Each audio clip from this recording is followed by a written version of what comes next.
झालं विक्रांत? हे घे, हे खा, टेस्ट कर. नकोय.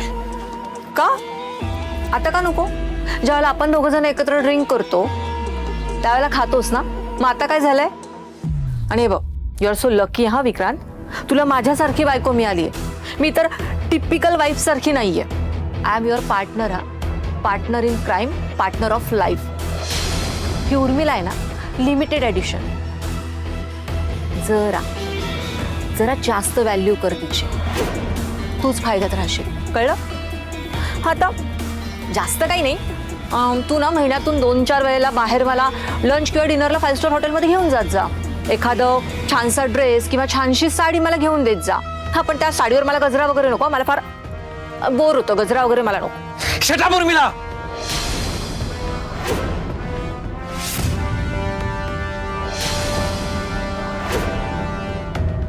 तोंड बंद ठेव प्लीज. शांत बस ना यार.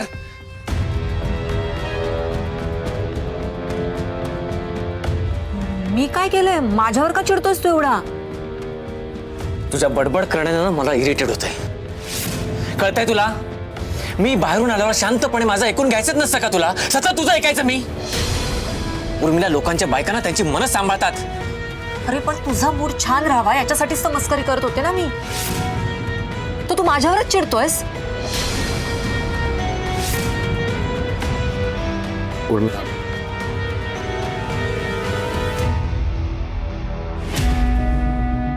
उर्मिला, एक मिनिट विक्रांत, तू आता मला कन्व्हिन्स करायला अजिबात जवळ येऊ नकोस, माझ्याशी अजिबात बोलू नकोस. उर्मिला, माझं ऐकून घेशील प्लीज? हे बघ, मी जरा जास्त डिस्टर्ब्ड आहे यार. मला आल्याला जरा शांतता हवी होती आणि तू जास्तच एक्सायटेड होतीस, जास्त बडबड करायला लागलीस, म्हणून माझी चिडचिड झाली. चिडचिड करण्यासारखं काय झालंय? फॅक्टरीमध्ये आबांशी मी एका प्रोजेक्ट बद्दल बोलायला गेलो. त्यांनी इंद्राचं नाव पुढे केलं. त्यांचं म्हणणं होतं इव्हेंच्युअली इंद्रा जर का पुढे सगळं सांभाळणार आहे तर त्याच्यासोबत डिस्कस करायला हवं.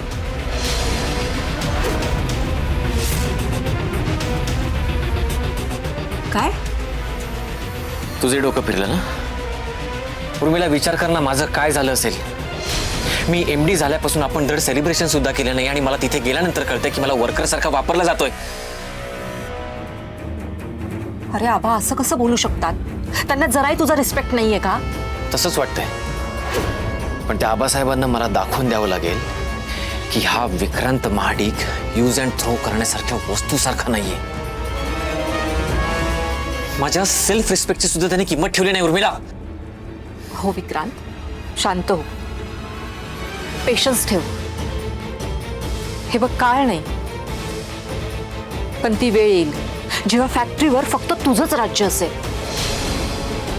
त्यामुळे तू आत्ता शांततेत घे. आत्ता सगळं काही तुझ्या हातात आहे ना, तर सगळ्यांशी गोड गोड बोलून तुला हवं ते करवून घे. आत्ता सगळं काही तुझ्या हातात आहे आणि हातातलं आपल्या हक्काचं व्हायला वेळ लागणार नाही. मी काय बोलतीये हे लक्षात येते ना तुझ्या? गुड. तू तुझं काम तिकडे काढून घे आणि इकडे मी या राणीला कामाला लावते. हो, म्हणजे तुझ्यावर जास्त मोठी जबाबदारी आहे. पण लक्षात ठेव उर्मिला, त्या दोघांमधला वणवा असाच दुमसत राहायला हवा. त्या दोघांमधलं अंतर वाढत राहायला हवं, तरच मी माझं काम करू शकेन ना. तू त्याची अजिबात काळजी करू नको. आता तू बघच, त्यांच्यामध्ये पडलेल्या ठिणगीचा मी कसा बनवा पेटवते आणि त्या मालतीला रोज रोज कसा संताप होईल याची मी पुरेपूर काळजी घेईन.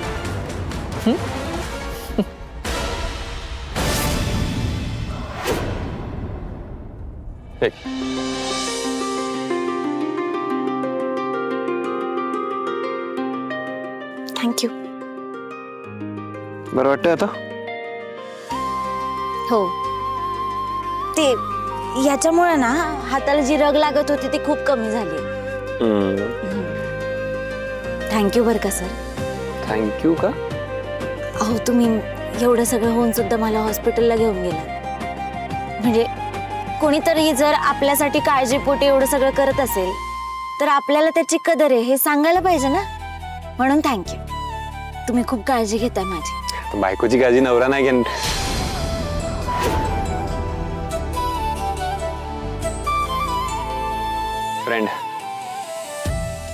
फ्रेंडशिप मध्ये काळजी तर घेतली पाहिजे ना आपण एकमेकांची. सर तुम्ही काही म्हणा, पण मला आता खूप बरं वाटतंय. बुवांची ही अशी अवस्था बघून आहे ना मी खूप घाबरले होते. कशातच मन लागत नव्हतं, एकदम जीव वर खाली होत होता. पण मला एक सांग, तू बुवांना एक्झॅक्टली काय बोललीस अशी की ते अचानक रेस्पॉन्स करायला लागले? काही नाही, म्हणजे आता त्यांच्यावर कोणाचा राग नाहीये हे सांगितलं मी त्यांना. मला त्यांची किती गरज आहे हे सांगितलं त्यांना. एक माणूस म्हणून ते चुकले असतील, पण एक बाप म्हणून त्यांनी कायम त्यांची जबाबदारी चोख पार पाडली हे सांगितलं मी त्यांना. मुलीच्या आयुष्यातून बाप निघून गेल्यावरती तिची काय अवस्था होते हे सांगितलं मी त्यांना. कदाचित ह्याच सगळ्या गोष्टी त्यांच्या मनाला लागल्या असतील आणि त्यांनी रिस्पॉन्ड केला असेल. तसंच असेल. तुझं खूप प्रेम आहे ना त्यांच्यावर? हो, आणि त्यांचं तर अजून जास्त प्रेम आहे माझ्यावर. माझ्या सुखासाठी त्यांनी खूप कष्ट घेतलेत. आणि ते बघ तुझ्या वागण्यात ना नेहमी दिसत आलंय तू खूप किंमत केलीस त्यांच्या कष्टांची.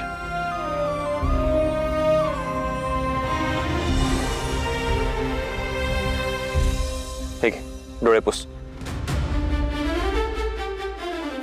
नाही नको सर. आणि इकडे बघ, इकडे बघ.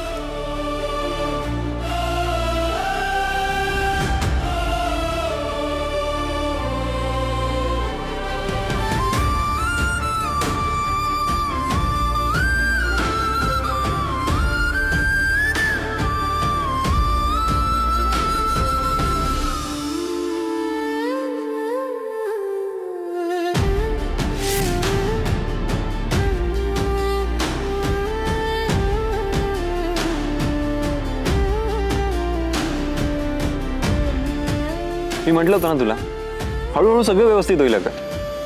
आता बुवा रिस्पॉन्स करतायत, काही दिवसांनी ते घरी येऊन जातात. मी तर म्हणतो ते घरी आले ना की त्यांना वॉर्निंग देऊन ठेवा, मला सांगितल्याशिवाय बाहेर पडायचंच नाही म्हणा. हो, एकदम तसंच करणार आहे मी.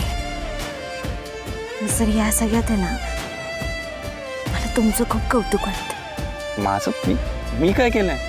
सर तुम्ही माझ्या सोबत होतात आहात,